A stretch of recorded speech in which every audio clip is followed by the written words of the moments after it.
llevamos unos días dando una visión general de la necesidad de la morada y de la obra del Espíritu Santo en los creyentes, de acuerdo con lo que vemos en Romanos capítulo 8, versículo 9, la segunda parte del versículo, donde el apóstol dice que si alguno no tiene el Espíritu de Cristo no es de él. Así que estamos hablando de la necesidad de la morada y de la obra del Espíritu Santo en el creyente. El día anterior hablamos de la necesidad de esa obra y de esa morada en la conversión y hablamos del arrepentimiento para con Dios, de la fe en el Señor Jesucristo como Salvador y de la obediencia al Señor Jesucristo como Señor. Arrepentimiento, fe y obediencia. Y para eso es necesaria la obra del Espíritu Santo. De eso hablamos el día anterior. Nos centramos fundamentalmente en la conversión, aunque dijimos también que esa obra es continuada en el tiempo, que no se limita al momento de la conversión, sino que a lo largo de toda la vida el cristiano sigue con arrepentimiento, con fe y con obediencia, y que ningún cristiano quiere limitar eso. Ningún verdadero cristiano dice, bueno, ya tengo bastante arrepentimiento, bastante fe, o ya obedezco bastante, no necesito más. Decíamos que es la obra necesaria del Espíritu Santo al principio de la vida cristiana, también durante toda la vida cristiana, y junto a ello dije también algo acerca de nuestra responsabilidad. Porque aunque estamos considerando lo que hace el Espíritu, la Biblia también nos habla de nuestra responsabilidad, de lo que debemos hacer nosotros, en este caso con respecto al arrepentimiento, con respecto a la fe y con respecto a la obediencia. Pues bien, hoy vamos a detenernos en la obra del Espíritu Santo ya en la vida del creyente, no tanto en el comienzo de su experiencia cristiana, sino a lo largo de la vida del creyente. Y esto que vamos a ver mostrará todavía más, por si alguno no lo tiene claro, mostrará todavía más la necesidad que toda persona tiene de la morada del Espíritu y de la obra del Espíritu para que sea de Cristo. Esto que vamos a ver hoy demostrará que si alguno no tiene el Espíritu de Cristo, pues no puede ser de él. Eso que nos dice el apóstol. Ahora bien, antes de comenzar, si tenéis abierto ya Romanos, quiero hacer una observación. Todos sabemos que hay cuántas clases de vida hay, cuántas formas de vivir hay. Y los niños en los colegios se les enseña que hay vida vegetal, vida animal y vida racional, ¿verdad? Las tres son distintas y en escala ascendente. La vida vegetal es vida y decimos sí, porque produce frutos, pero no tiene sentimientos, las plantas no tienen sentimientos. La vida animal, los animales tienen sentimientos, pero no son capaces de razonar, no tienen la capacidad de raciocinio. Así que hay vida vegetal, por encima vida animal, por encima vida racional. Y evidentemente nadie, ningún ser que esté en uno de esos niveles puede pasar al otro porque sí. Una planta no puede pasar a ser animal, ni un animal puede pasar a ser hombre, aunque la teoría de la evolución diga lo que quiera decir. Bueno, pues además de esos tres niveles de vida, hay otro que sabemos que nos dice la Escritura, que es la vida espiritual. Por encima de la vida racional está la vida espiritual. Y así como nadie puede pasar ningún ser de un nivel a otro, ninguna persona en su nivel racional puede pasar a tener vida espiritual porque quiera o porque se le ocurra. Para eso necesita la obra del Espíritu Santo. Estamos en la misma comparación. ¿Lo entendemos? La vida espiritual tiene que ver con cosas de la revelación de Dios y la vida espiritual está por encima de la razón. No es que esté en contra de la razón, porque somos seres racionales y tenemos que pensar lo que creemos, lo que hacemos, si nos arrepentimos y obedecemos. No está la vida espiritual en contra de la razón, pero sí está por encima de la razón. Hay cosas que trascienden a la razón y esas cosas pues solamente son apreciadas por aquellos que tienen vida espiritual. Hablando del Espíritu Santo, pues también hay cosas que trascienden a la razón, acabo de decir. El Espíritu Santo es el que nos lleva al arrepentimiento, a la fe y a la obediencia. Pero la Biblia también dice que tú tienes responsabilidad de arrepentirte y de ejercer fe y de obedecer a Dios. Esas dos cosas dice la Biblia. La Biblia dice una cosa del Espíritu Santo y decimos amén. Y dice otra cosa en relación con nosotros y decimos amén. Pero eso trasciende, está por encima de mi razón. No soy capaz de unir esas dos cosas. Eso no quiere decir que no sean, son. Y Dios ha dicho que es así. Lo que sucede es que mi mente no es la que va a decir lo que está bien o no está mal en el universo. No tengo yo la mente suprema que es capaz de decidir todas las cosas.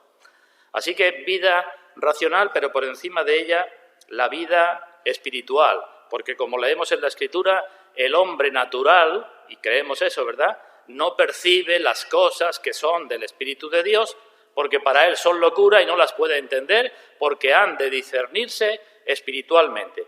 Entonces, el hombre natural, ¿qué puede hacer? Pues puede comprender cosas del Espíritu de Dios, puede comprender cosas espirituales, pero nunca va a discernir espiritualmente esas cosas.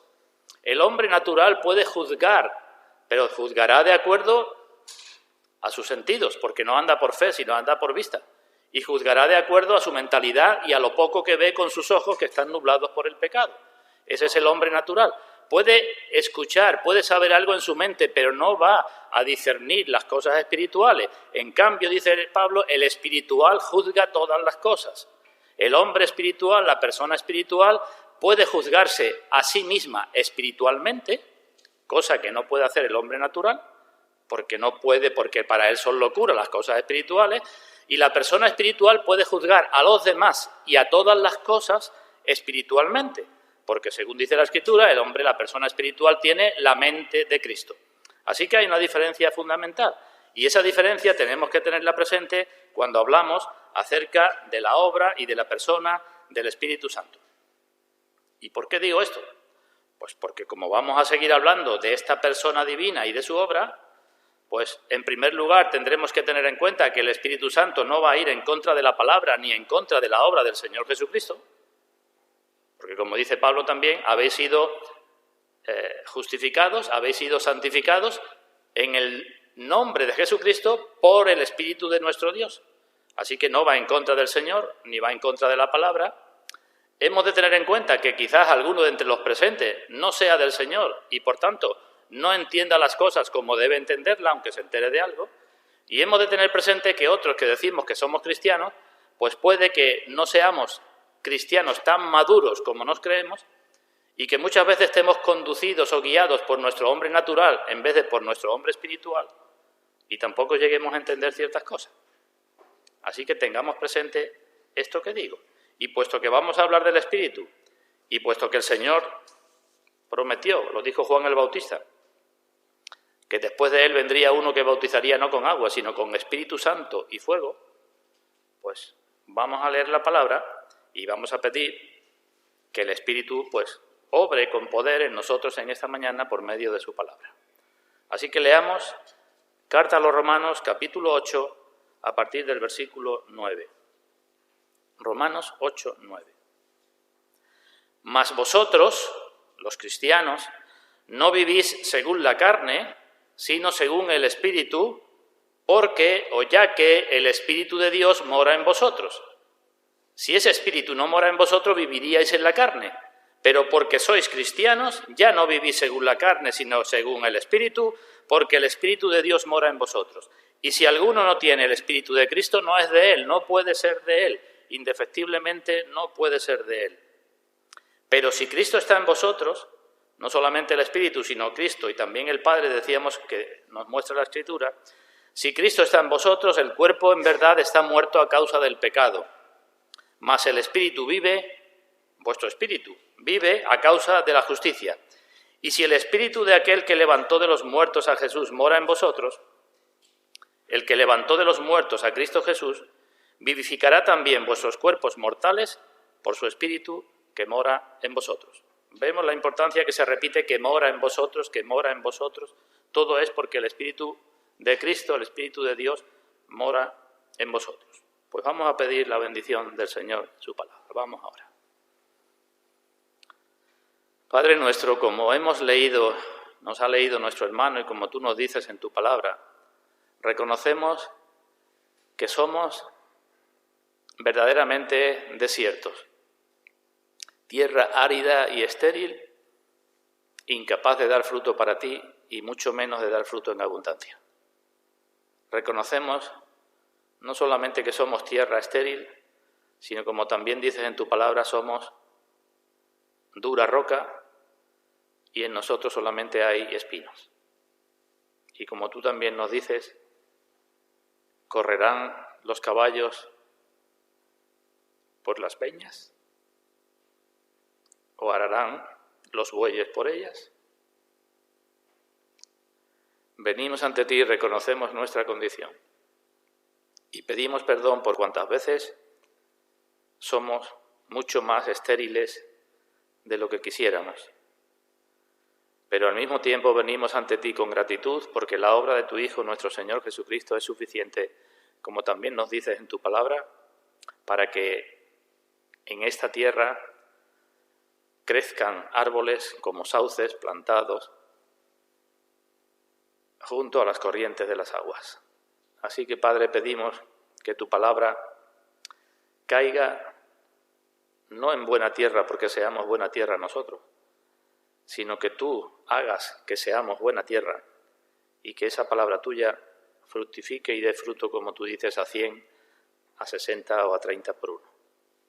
Reconocemos que nosotros solos no podemos ni nos atrevemos a intentarlo, pero reconocemos también que muchas veces apagamos y contristamos a tu Santo Espíritu e impedimos su obra, la cual decimos que tanto deseamos y anhelamos en nuestras vidas. Pero venimos ante ti porque tú eres nuestro Padre y no podemos hacer otra cosa más que venir ante ti. Y con gratitud en nuestros corazones esperamos que tú cumplas tus promesas. Que los que somos tus hijos verdaderamente mostremos cada vez más que lo somos. Y los que no lo son, Padre, en tu voluntad, que tú uses tu palabra y tu Santo Espíritu también, les haga ver su condición y la obra y la grandeza de tu Hijo, nuestro Señor Jesucristo. Para la gloria de tu nombre lo pedimos. Amén. Bueno, pues digo que vamos a seguir hablando de la necesidad del Espíritu, pero ahora mirando la vida cristiana. Pues bien, el Espíritu Santo obra en todo cristiano, en todo el que es de Cristo, según tres oficios. Según tres oficios. Obra como maestro o como enseñador, obra como santificador y obra como consolador. Son tres oficios que la Biblia nos muestra del Espíritu Santo.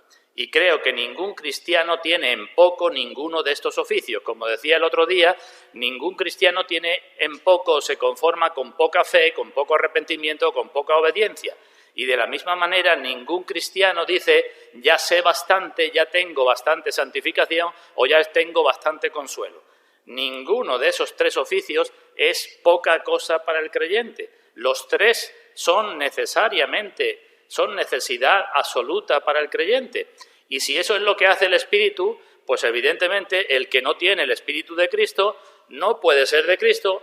¿Por qué? Pues porque le falta enseñanza, le falta santificación y le falta consuelo. No mostrará que es de Cristo en ninguna de las tres cosas. Enseñanza me refiero, como dije hace un momento, espiritual, no racional únicamente, sino espiritual. Así que vamos a detenernos en cada uno de esos aspectos. En primer lugar, necesitamos al Espíritu Santo para que sea nuestro maestro y nuestro enseñador. Veamos lo que dice el Señor Jesucristo en el Evangelio de Juan, capítulo 16. Juan, capítulo 16.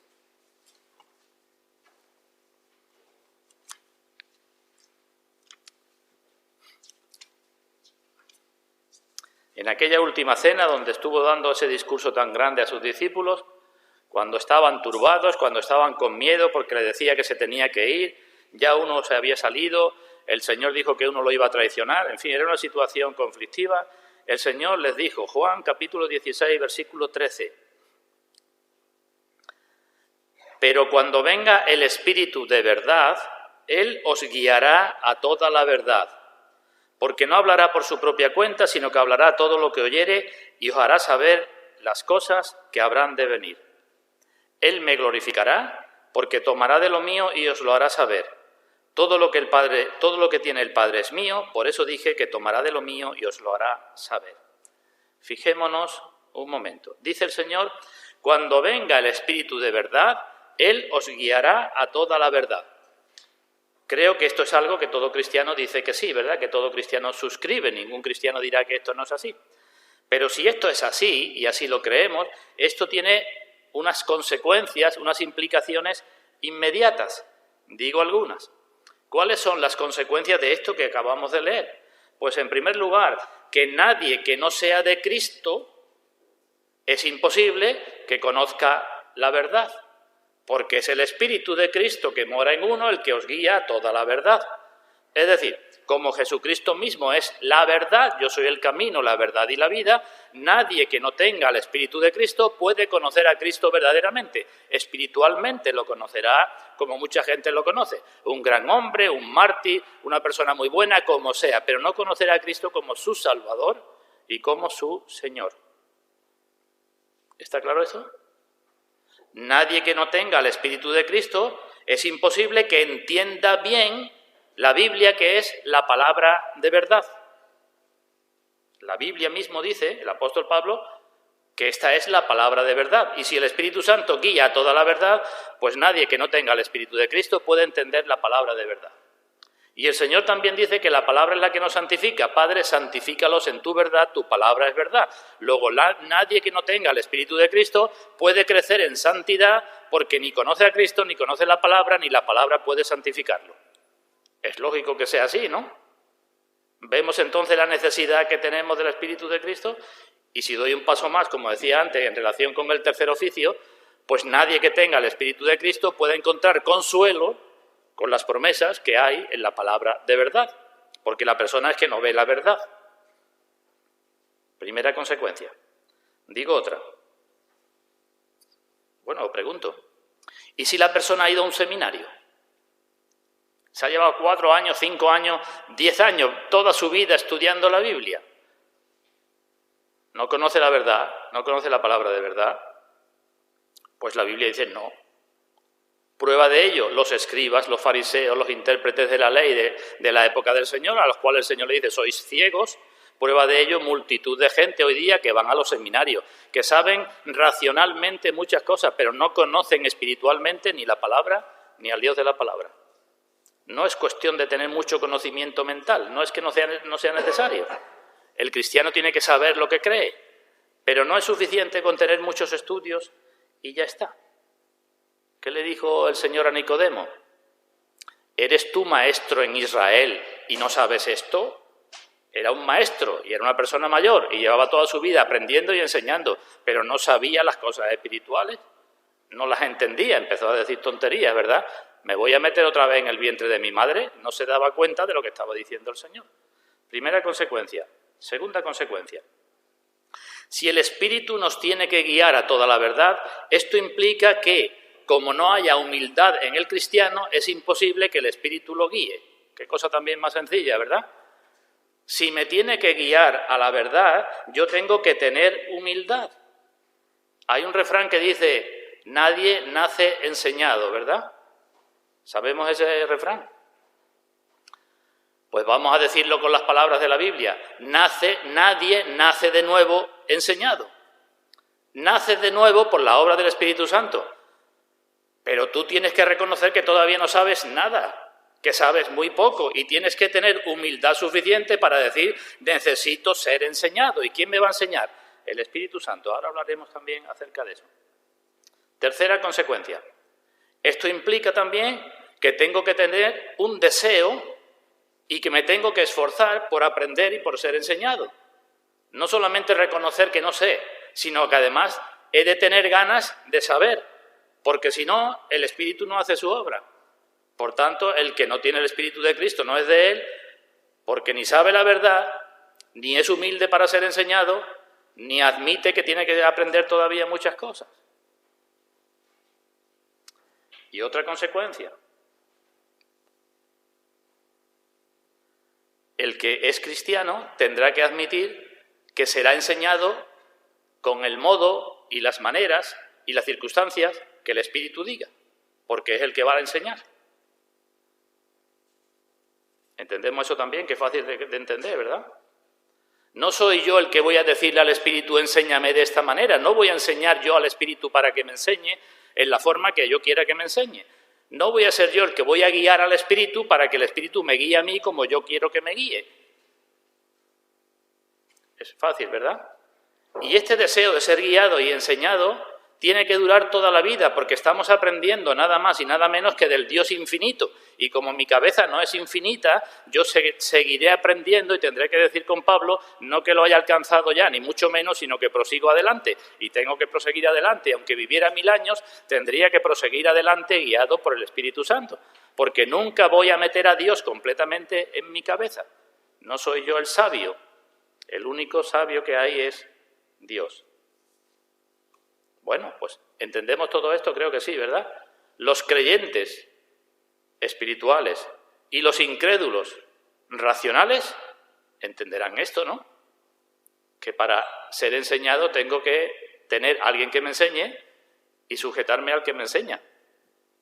Bueno, pues esto que es tan elemental, esta falta de interiorización de esto produce muchísimos problemas entre creyentes o entre cristianos y supuestos creyentes. Muchísimos problemas, porque no nos damos cuenta de esto, de que el Espíritu Santo tiene que hacer su obra. Y cuando me olvido de eso, me olvido de la humildad y aparecen los problemas. Dice en la carta a los Hebreos, el escritor, diciéndole a aquellas personas que llevaban mucho tiempo en la fe, que no podía hablarle y darle alimento sólido porque se habían quedado en los primeros rudimentos de la palabra de Dios y tenían necesidad de leche y no eran capaces de alimento sólido. Y dice Santiago en su carta, no os hagáis maestros muchos de vosotros sabiendo que tendréis mayor condenación. Bien, pues algunos son cristianos maestros desde el primer día. Desde el primer día ya todo el mundo es maestro. Y desde el primer día son capaces algunos cristianos de discutir de todo, de lo que sea, sin apreciar que todavía no saben nada, como dice el apóstol Pablo, como deben saberlo, hablando de cosas que no entienden, dice Pedro, como animales irracionales, dice Isaías, hablando de cosas que ni saben ni entienden. Discutir de todos y deseando demostrar a todos lo que se sabe, cuando todavía no se sabe nada. Pero también puede suceder, porque no es solo cuestión de tiempo, puede suceder que haya un cristiano que lleve 20 años de cristiano, 40 años de cristiano, que haya dedicado muy poco tiempo, que haya tenido muy poco interés para avanzar en el conocimiento de la verdad. Y por tanto no es cuestión de años de cristiano, es cuestión de que no ha crecido todavía y sigue siendo un niño inexperto, dice la carta a los Hebreos, en la palabra de justicia. No es cuestión de años nada más, es cuestión de años, porque hay que ir progresando, pero no nada más de años. También puede suceder que haya cristianos que aun conociendo estén o hayan estado durante tiempos prolongados en pecados consentidos.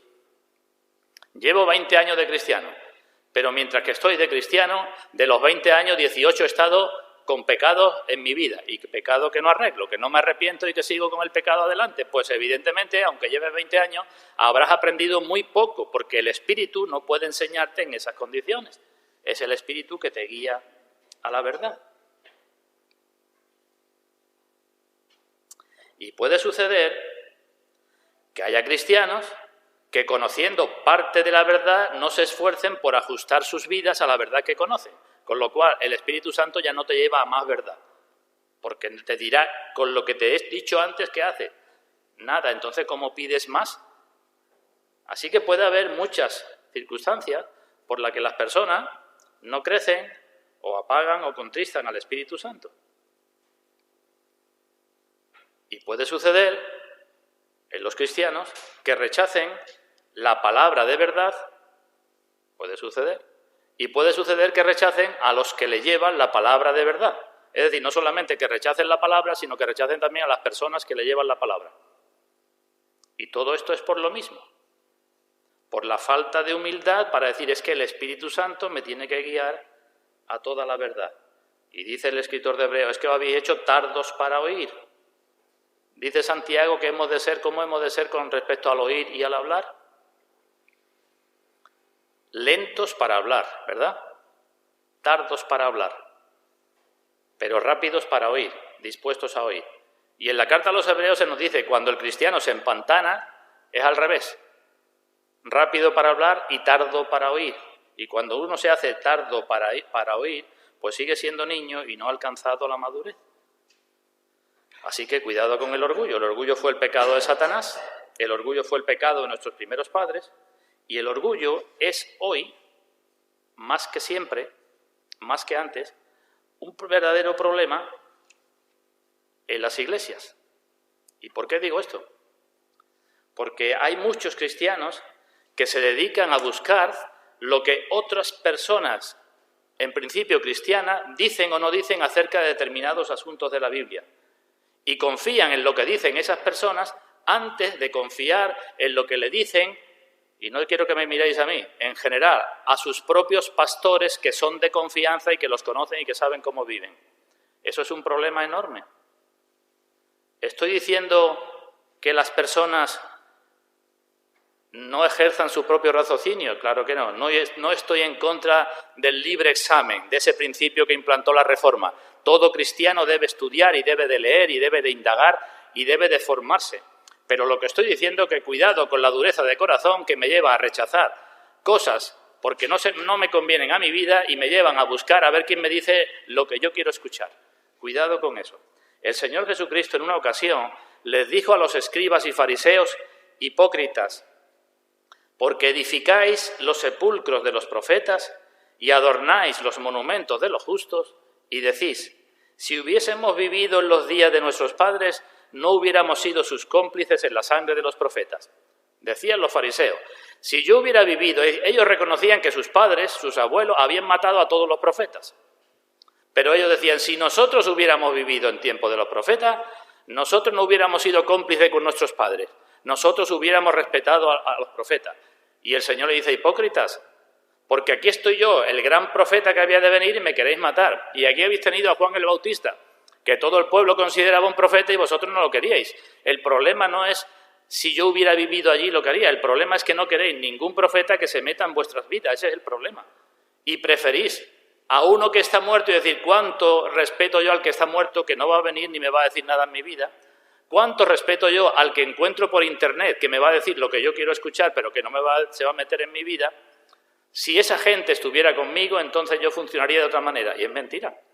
El problema no es ese. El problema es que no quiere ser guiado por la palabra de verdad. Ese es el problema. Y hemos de tener cuidado con eso, hermanos. No es que si estuviera el otro.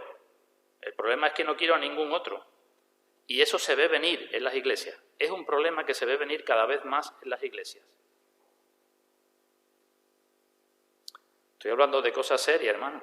¿Por qué hoy cada vez más cristianos le dan poca importancia al culto? Cuando en el culto, dice el Señor, cuando se reúne la iglesia, el Espíritu Santo obra.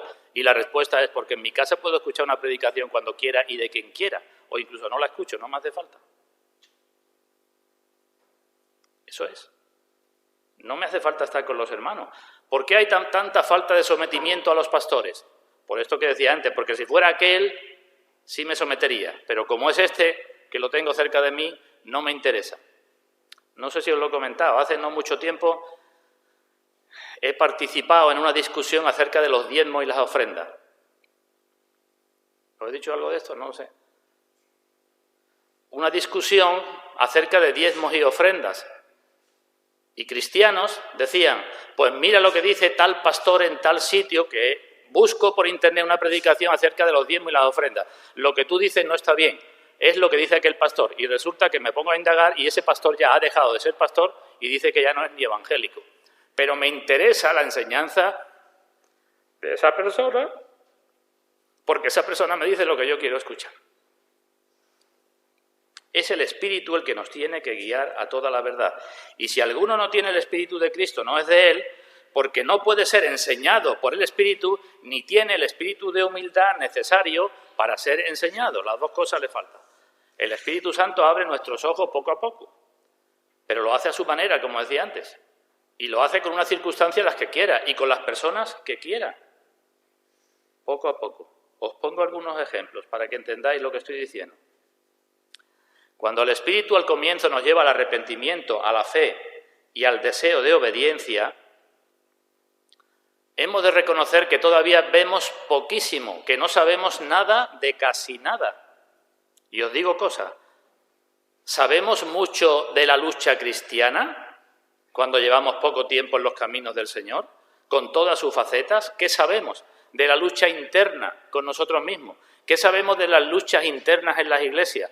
¿Qué sabemos de la lucha externa con el mundo? ¿Qué sabemos de la lucha contra lo visible y de la lucha contra lo invisible? Y decimos: muy poco, ¿verdad? ¿O es que ya sabemos todo? ¿Qué sabemos de la dureza de nuestros corazones? los cuales son conocidos solo por Dios. El Espíritu Santo no nos va mostrando el engaño del pecado. ¿Cuántas veces caeremos para que el Espíritu Santo nos haga ver dónde caemos y cómo caemos y cuáles son nuestros puntos flacos? ¿Y qué tenemos que hacer para no caer tantas veces, para salir victoriosos? Eso vamos aprendiendo, ¿verdad? ¿Conocemos mucho de las maquinaciones de Satanás cuando empezamos? Conocemos mucho de sus asechanzas, conocemos de las artimañas del error y tenemos que decir, pues no sabemos nada de eso. ¿Conocemos de la lucha con falsos hermanos que sirven a sus propios vientres? No sabemos nada. Cuando nos convertimos, mi mujer y yo íbamos a una iglesia, la primera iglesia que íbamos, los hermanos en Sion, y veíamos la iglesia como un paraíso. Claro, tú vas, te conviertes, ves a 50 personas, en principio un ambiente agradable, todo está bien, todo estupendo, el paraíso. Pero ¿qué sabía yo entonces de todas estas cosas que os estoy hablando? Nada. ¿Cuántas cosas hay en la Escritura que todavía seguimos sin prestarle atención porque parece que no son para nosotros? ¿Os digo algunas? Escribe el apóstol Pablo a los Corintios: temo que como la serpiente con su astucia engañó a Satanás, también vuestros sentidos sean de alguna manera extraviados de la sincera fidelidad a Cristo. ¿Eso está escrito para nosotros? El apóstol dice: temo que la serpiente con su astucia os engañe a vosotros de vuestra fidelidad a Cristo. Cuando leemos esto decimos que esto es para nosotros, probablemente no. Cuando leemos que raíz de todos los males es el amor al dinero y que muchos por el amor al dinero se extraviaron y fueron traspasados de muchos dolores y naufragaron en cuanto a la fe, ¿eso pensamos que es para nosotros? Y decimos, no, eso quizás no sea para nosotros, porque yo no me gusta tanto el dinero. Y así hay un montón de cosas que tenemos que aprender y que el Espíritu Santo nos tiene que ir enseñando. ¿Digo más cosas? Nos convertimos y vemos en la carta a los Efesios que el Señor nos ha dado una armadura. ¿No es cierto? ¿Sabemos manejar la armadura? ¿O somos más bien como David cuando Saúl le puso todo encima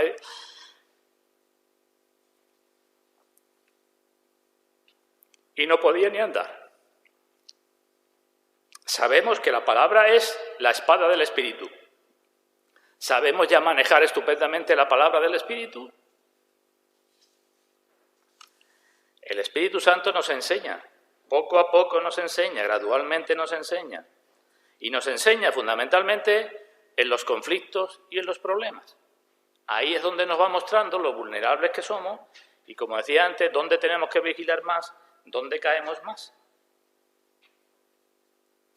Pero hay una diferencia, digamos, entre la lucha espiritual y la lucha normal.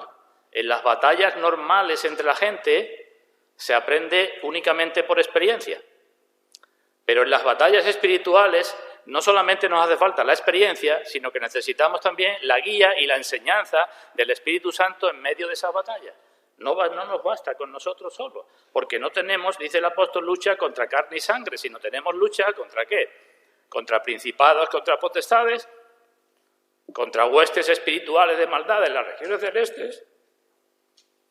Y evidentemente para eso no somos suficientes. ¿Entendemos por qué entonces el que no tiene el Espíritu de Cristo no es de Él? ¿Cuántas de estas cosas le va a faltar? Todas para su vida, ¿no? ¿Cómo puede ser cristiano sin el Espíritu de Cristo? Pero además de esto, también el Espíritu nos va mostrando poco a poco la excelencia de la salvación en Cristo. Cuando nos convertimos, ¿qué sabíamos nosotros del pacto eterno? ¿Qué sabíamos de la elección? ¿Qué sabíamos de la unión con Cristo? ¿Qué sabíamos de la seguridad eterna? ¿Qué sabíamos de tantas cosas? ¿Qué sabíamos de las promesas? Todo eso es la obra del Espíritu Santo en el creyente. Busquemos un pasaje, el libro del profeta Oseas. Oseas, capítulo 6.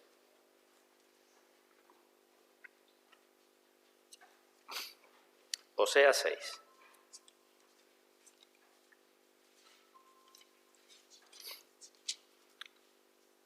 Versículo 3.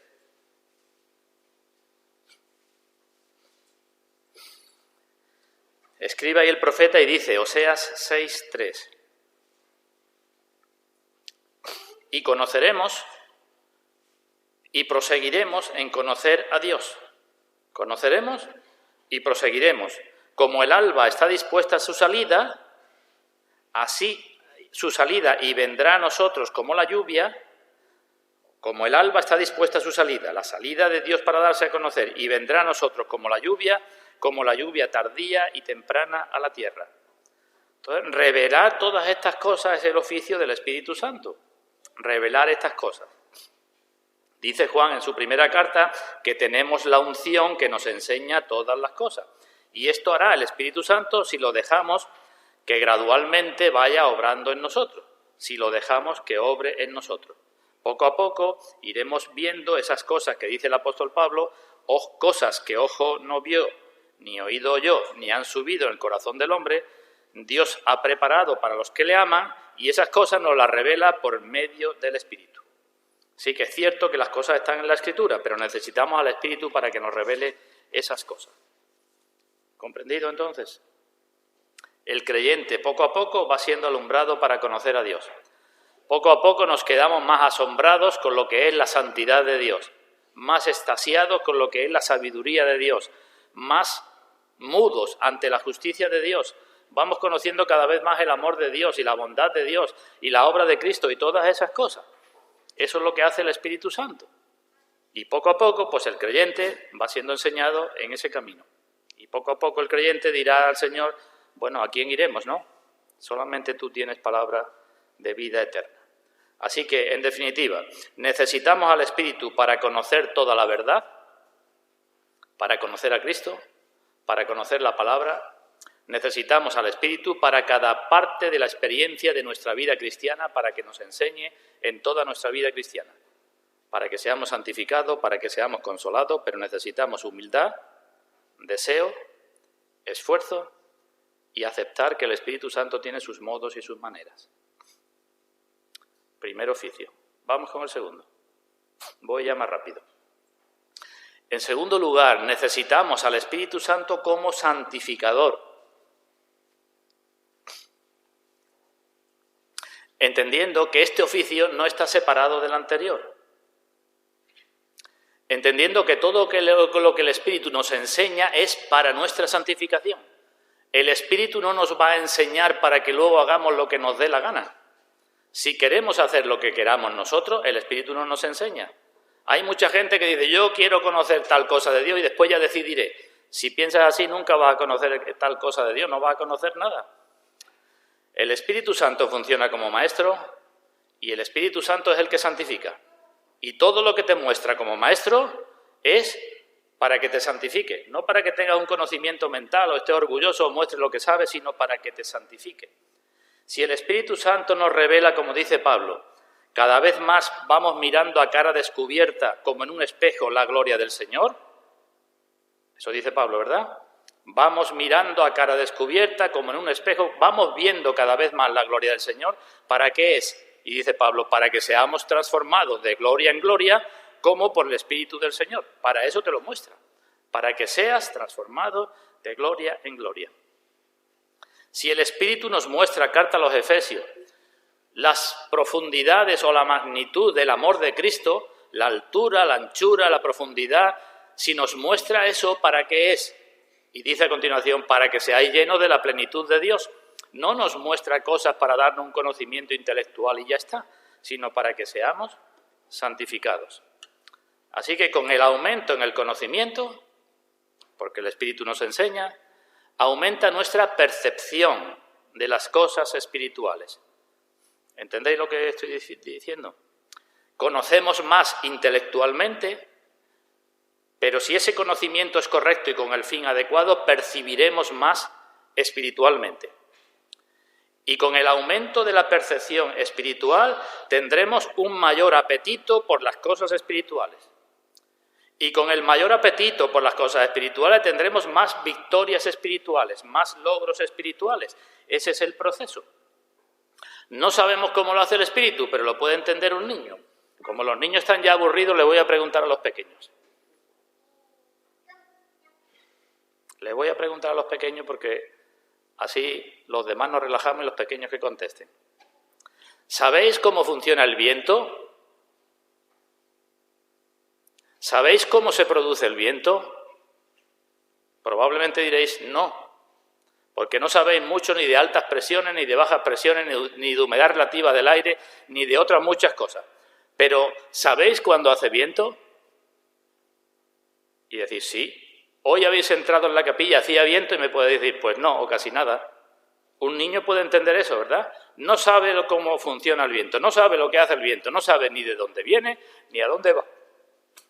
Pero puede decir si hay o no hay viento. Pues bien, la palabra viento en griego es la misma que la palabra espíritu, neuma. Y cuando el Señor Jesucristo dice, el viento sopla donde quiere y no sabe a dónde viene ni a dónde va, pues lo mismo sucede con esto que estoy hablando del Espíritu. El Espíritu tiene su modo, tiene su manera, te enseña a su manera y te santifica a su manera. Pero cualquier niño puede ver si verdaderamente el Espíritu está haciendo su obra en ti o no. Puede ver los frutos, como dice el Señor, por sus frutos los conoceréis. Tú puedes decir mucho que eres cristiano, todo lo que tú quieras, pero un niño pequeño al lado tuya dirá, papá o mamá o amigo o amiga, yo no veo que tú seas cristiano. ¿Por qué? Porque no veo el viento. Por mucho que tú digas que hay viento, yo no veo el viento. Se pueden poner otros ejemplos, pero con este es suficiente. ¿Puede haber obstáculos para el viento? Pues claro que puede haber obstáculos. Nosotros mismos somos los mayores obstáculos, ¿verdad? Y si me pongo detrás de una pared grande, pues puede que me dé poco viento cuando hace mucho, puede que no me dé ninguno. Eso es lo que hacemos nosotros cuando contristamos y entristecemos y apagamos al Espíritu. Pero lo que no hacemos, lo que no hace el verdadero cristiano es detener por completo el influjo, la obra del Espíritu y apagarla por completo. El verdadero cristiano no puede hacer eso, porque tiene el Espíritu de Cristo. ¿Y quién es más poderoso? ¿Sabéis que todos los ríos, lo decía el poeta, ¿no? Los ríos, nuestras vidas son como los ríos que van a dar a la mar, ¿no? Los ríos, otro ejemplo. Un río, el agua, la corriente del río va pues hacia abajo, hacia el mar, y cuando llega al mar allí desaparece, ¿verdad? Su, digamos, tendencia siempre es a correr hacia el mar y a desaguar en el mar, y allí se mezcla el agua y allí desaparece el río. Pero ¿qué sucede con el río a poca distancia del mar y cuando crece la marea? ¿Qué sucede? ¿Lo sabéis? Pues cuando crece la marea y a poca distancia del río, el agua del río, en vez de entrar en el mar, es el agua del mar la que entra en el río. Y la corriente, en vez de ir en un sentido, va en sentido contrario. Eso es lo que sucede. Cuanto más grande es la marea, más se produce eso en la desembocadura del río cuando la marea sube. ¿Qué produce la marea? La luna, dicen los expertos. ¿Tú sabes cómo se produce? Te podrán explicar mucho, yo no sé demasiado cómo se produce, pero el efecto se ve. Pues eso es lo que estoy diciendo acerca del Espíritu Santo. El Espíritu Santo enseña para santificar y el efecto se ve. Busquemos una cita, Carta a Tito. Carta a Tito, capítulo 3, versículo 4.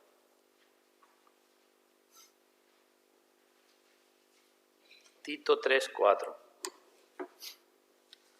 Pero cuando se manifestó la bondad de Dios nuestro Salvador, cuando se manifestó la bondad de Dios nuestro Salvador y su amor para con los hombres, nos salvó no por obras de justicia que nosotros hubiéramos hecho, sino por su misericordia, por el lavamiento de la regeneración y por la renovación en el Espíritu Santo. ¿Vemos? Que no solamente es el nuevo nacimiento, no solo es el lavamiento de la regeneración es el nuevo nacimiento, sino por la renovación del Espíritu Santo, no solamente es la conversión, sino es la renovación progresiva por el Espíritu Santo, y después sigue diciendo, el cual derramó en nosotros abundantemente por Jesucristo nuestro Salvador. Por eso, si alguno no tiene el Espíritu de Cristo, no es de él, porque el Espíritu no ha sido derramado y porque el Espíritu ni lo regenera ni lo renueva. ¿Hay obstáculos? Claro que sí. ¿Que impiden el progreso? Claro que sí. Hemos comentado hace poco el capítulo 7 de Romanos, ¿no? Donde el apóstol dice, no hago el bien que quiero, sino el mal que no quiero. Pero no se interrumpe el proceso por completo, ni la influencia se quita, es un proceso progresivo. En Efesios capítulo 4 se nos dice, a cada uno de nosotros fue dada la gracia conforme a la medida del don de Cristo. A cada cristiano se le da gracia conforme a la medida del don de Cristo. ¿Y para qué? Sigue diciendo el apóstol, para que todos lleguemos a un varón perfecto, a la estatura de la plenitud de Cristo. Eso es lo que hace el Espíritu. ¿Lo vemos las palabras del Señor, como lo dice el Señor, Evangelio de Marcos? Evangelio de Marcos, capítulo 4.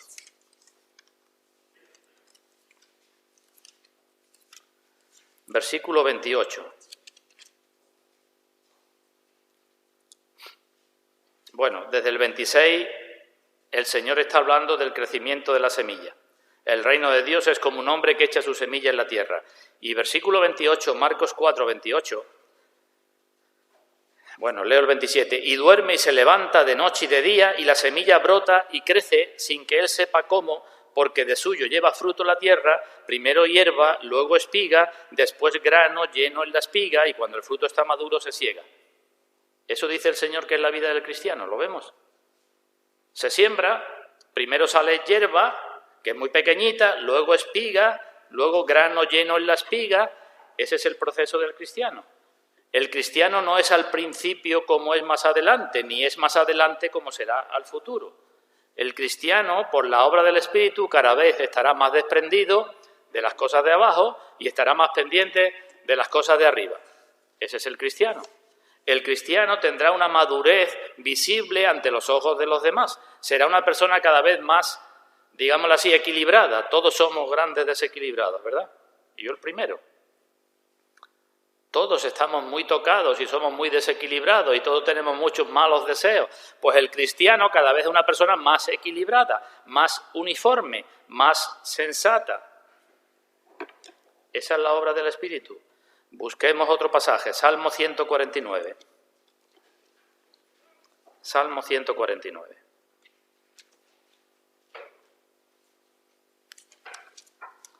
Versículo 4. Se habla aquí de nuevo de la obra del Señor y dice, Salmo 149, versículo 4, porque Dios tiene contentamiento en su pueblo, hermoseará a los humildes con la salvación. ¿Vemos? Dios tiene contentamiento con su pueblo y Dios dice, hermoseará a los humildes con la salvación. El Señor nos hará crecer en la hermosura de la santidad, dice la Biblia. El Señor hermoseará a los humildes. ¿Quiénes son los humildes? Pues estoy diciendo antes, los que quieren ser enseñados y se dejan ser enseñados. Dice el profeta Isaías que Dios mirará a los humildes de corazón que tiemblan ante su palabra. Eso dice el Señor. Eso dice el Señor. Así que esa es la obra del Espíritu. El Espíritu no solamente renueva la mente, sino dice la Biblia que renueva el espíritu de nuestra mente. El Espíritu hace que el adorno del creyente sea el interno, el del corazón. El Espíritu hace que se cumpla en el cristiano eso que dice Pablo, vosotros sois cartas de Cristo, expedidas y leídas por todos los hombres. Eso hace el Espíritu. Sois cartas de Cristo, escritas no en tablas de piedra, sino en el corazón, y todo el mundo puede leer que sois cartas de Cristo. Esa es la obra del Espíritu Santo.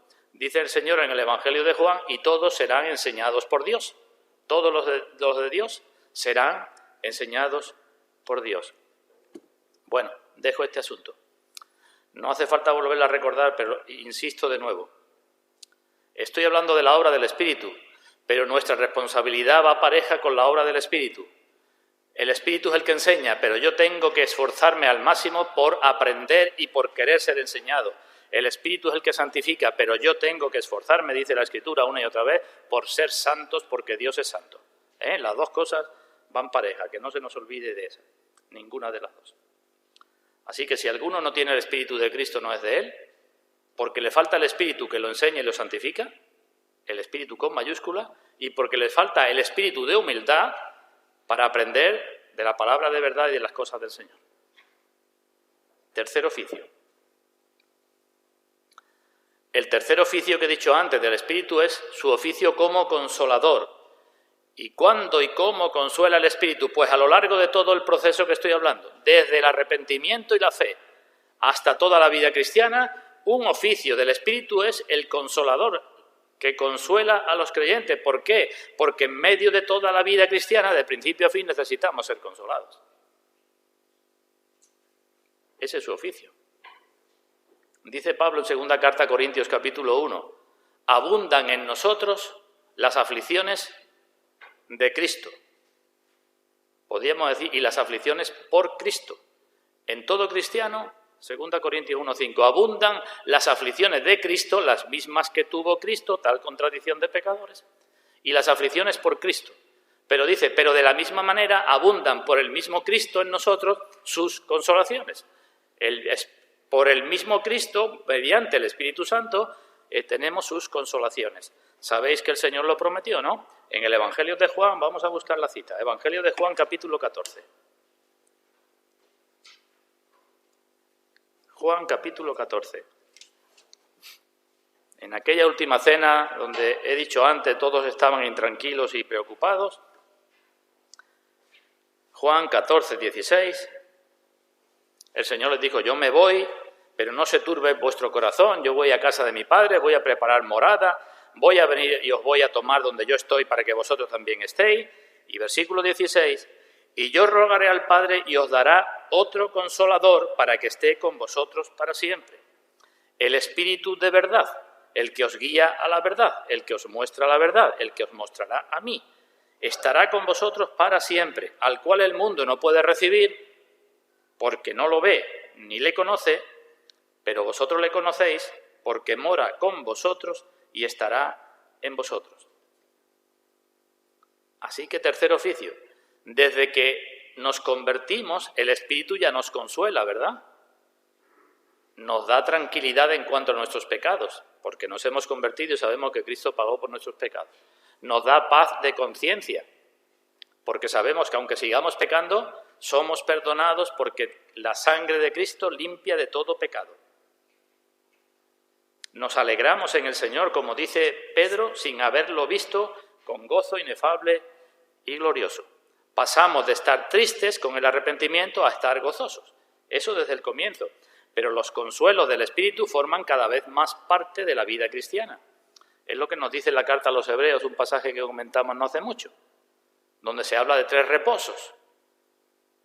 El cristiano tiene un primer reposo, porque ha sido justificado por la sangre de Cristo y ya no tiene que hacer obras para ganarse la salvación, y eso es un gran reposo. El cristiano tiene un gran reposo creciente en su vida porque va conociendo cada vez más la verdad y a Cristo y las promesas de Cristo, y va conociendo experimentalmente cómo funciona Dios, cómo funciona Cristo, y eso hace que cada vez descanse más, tenga más tranquilidad, más reposo en Cristo, y tendrá otro reposo al final en la gloria con Cristo. Pero ese reposo, digamos, ese consuelo a lo largo de la vida cristiana, lo da el Espíritu Santo. Y el Espíritu Santo nos ayuda en nuestras debilidades, y el Espíritu Santo nos ayuda en nuestras oraciones, porque muchas veces no sabemos cómo orar, lo que conviene, y somos un desastre orando. Y el Espíritu Santo, carta a los Romanos, ya lo veremos, da testimonio a nuestro espíritu de que somos hijos de Dios. Y el Espíritu Santo nos lleva a llamar a Dios Abba Padre. Y el Espíritu Santo pone en nuestro interior de que somos verdaderamente hijos de Dios, adoptados por Dios. El Espíritu Santo nos lleva a entender que ya no tenemos que preocuparnos tanto por las cosas materiales, porque el reino de Dios no es comida ni bebida, sino justicia, paz y gozo en el Espíritu Santo. Y no me detengo más en esto porque nos quedaríamos sin tiempo. ¿Comprendido hasta aquí? Si alguno no tiene el Espíritu de Cristo, no puede ser de Él, porque ni tiene enseñanza, ni aprende, ni sabe, ni puede, ni se santifica en su vida, lleva 20 años diciendo que es cristiano, pero sigue exactamente igual, ni tiene consuelo en su vida, y sigue muriéndose de pena por los mismos problemas que se moría cuando decía que no era creyente. No puede ser eso, porque la obra del Espíritu Santo sirve para algo.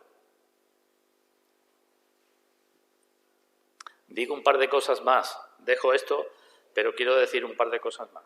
Primera cosa, que esta obra que digo que es gradual del Espíritu es y puede ser muy distinta de principio a fin según sea la persona. Todas las cosas las hace uno y el mismo Espíritu, dice Pablo. uno y el mismo espíritu.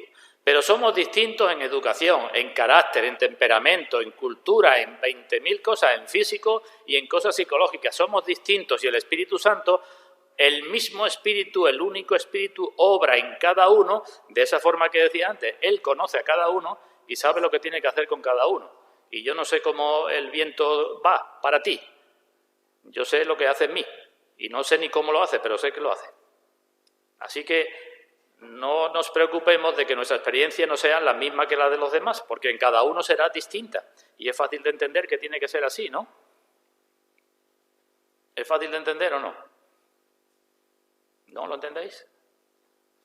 ¿Recordamos a Marta y a María? ¿Por qué se caracterizaba Marta cuando el Señor fue a su casa a visitarla? ¿Y por qué se caracterizó María? Y decimos, Marta, una persona muy ocupada, muy ajetreada. Y María, pues se sentó a los pies del Señor. Diríamos, de las dos, ¿quién se portó mejor, más espiritualmente? Digo, María, ¿verdad? Siempre vemos así, ¿no? Marta estaba muy ocupada, María hizo lo que tenía que hacer. Pero ahora miremos cuando Lázaro murió. ¿Qué sucedió cuando Lázaro murió y el Señor venía de camino a la casa de las hermanas? Pues dice la Escritura, Juan capítulo 11, que Marta, porque era, digamos, un torbellino, en cuanto que se enteró que el Señor venía, salió corriendo a buscarlo y obtuvo el consuelo. ¿Y María qué hizo? Pues se quedó en su casa llorando y lamentándose porque era de espíritu así y no obtuvo tan pronto el consuelo. ¿Qué fue lo mejor? Lo que hizo Marta, ¿verdad? Lo que quiero decir es que somos distintos y el Espíritu nos llevará al mismo sitio, pero a cada uno de una manera. Es por eso también que muchas veces, por desgracia, se tienen discusiones, tanto en el seno familiar como en el seno de la Iglesia, acerca de lo que se hacen con una persona que sí y con otra persona no. Los que hemos tenido hijos, más de un hijo, no sabemos que aun teniendo el mismo objetivo para los hijos, a unos tenemos que llevarlo de una manera y a otros tenemos que llevarlo de otra. Pues es lo que hace el Espíritu Santo también. ¿Cómo me va a llevar a mí, con todo lo que yo soy, igual que a ti, con todo lo que tú eres? Nos intentará llevar al mismo sitio, a que seamos cada vez más parecidos a Cristo, ¿verdad? Pero a cada uno de una manera. Yo necesito unas correcciones, tú necesitas otras, yo necesito que me deje caer en un sitio, tú necesitas que te deje caer en otro. Pero es uno y el mismo Espíritu. Primera cosa, ¿verdad? Todo esto lo hace uno y el mismo Espíritu. Y segunda cosa que quería destacar. Pues la segunda cosa es que estos tres oficios del Espíritu no se pueden separar. Que el Espíritu no es que a ti solamente te enseñe y ya está. O a ti te consuele y ya está. O no busques que el Espíritu te consuele y ya está. El orden que he dado en la exposición de los oficios ha sido adrede. Y he dicho, maestro, enseñador, santificador, consolador. ¿Por qué? Porque la santificación está en el centro. Si te enseña es para que seas santo. Y solamente puedes recibir consuelo cuando creces en santidad. El Espíritu hace las tres cosas. Tú no puedes recibir consuelo si no creces en santidad y no eres enseñado. Tú no puedes crecer en santidad si no eres enseñado correctamente y no puedes recibir consuelo. No se pueden separar. ¿Lo entendemos que no se puede separar? Por tanto, si alguno dice que quiere ser cristiano o dice que es cristiano y no tiene como objetivo en su vida ser más santo,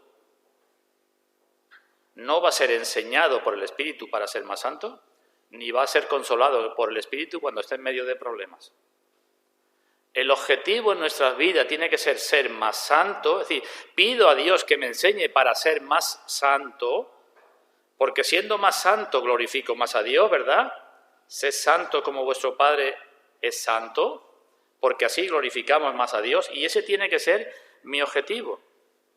¿Qué es un cristiano? A lo largo de la carta a los romanos hemos dicho muchas cosas de lo que es un cristiano, ¿verdad? Desde el capítulo 5 estamos diciendo un cristiano, uno que ha sido justificado. uno que tiene paz para con Dios, uno que se gloría en las tribulaciones, uno que ha nacido de nuevo, uno, y hemos dicho muchas cosas. Pues ahora digo, ¿qué es ser cristiano? Pues ser cristiano es una persona que quiere ser cada vez más santo, para glorificar cada vez más a Dios. Y por tanto, si alguno no tiene el Espíritu de Cristo que le lleva a ese deseo, pues no puede ser de él. Por tanto, todos tenemos que examinarnos, a ver si esto es el objetivo de nuestra vida, si queremos o no queremos ser más santos. ¿Termino? Consideraciones finales a modo de exhortación.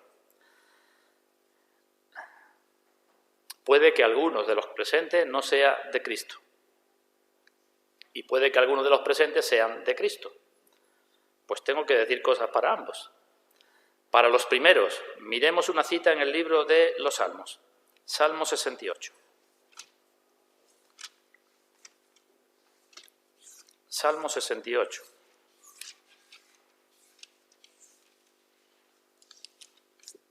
Versículo 18. Los que conocéis el Nuevo Testamento, os sonará que este versículo lo usa Pablo en la carta a los Efesios, hablando del Señor Jesucristo. Salmo 68, 18. Leemos que dice, subiste a lo alto, cautivaste la cautividad. En la carta a los Efesios dice Pablo, ¿y quién es el que subió? Sino que el primero, el que antes también bajó hasta la parte más profunda de la tierra. Y después el Señor, cuando resucitó, subiste a lo alto, cautivaste la cautividad, tomaste dones para los hombres. El Señor subió y se le dio toda potestad para que Él diera dones a los hombres, a los suyos. Y dice, y también para los rebeldes, para que habite entre ellos Yahvé Dios. He dicho, puede que alguno de los presentes no sea cristiano. Pues la obra del Señor también es para ti, porque el Señor subió a lo alto para tomar dones, y uno de los dones del Señor es precisamente el don del Espíritu Santo. Así que aunque sea rebelde, o que aunque sea el rebelde más grande, sea muy rebelde, el Señor te puede dar el don del Espíritu Santo para que aprendas, para que te santifiques y para que tengas mayor consuelo en tu vida. Lo que tienes que hacer es dejar de ser rebelde, porque el Señor dice, el que a mí viene no lo echo fuera. Y en cuanto a nosotros los cristianos, pues tengo que decir, hermano, que no nos durmamos.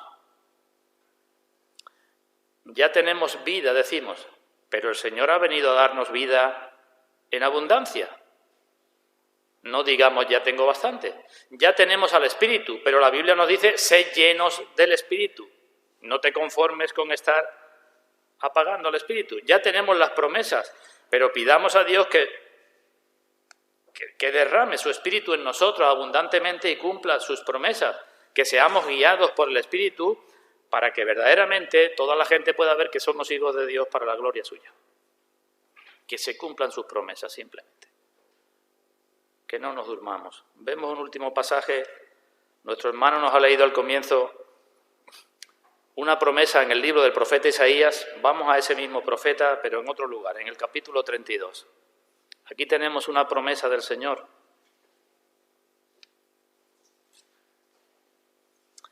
Que podemos pedir para nosotros. Isaías capítulo 32, versículo 15. Debemos orar. Isaías 32, 15. Debemos orar, repito, hasta que sobre nosotros sea derramado el Espíritu de lo alto y el desierto se convierta en campo fértil y el campo fértil sea estimado por bosque.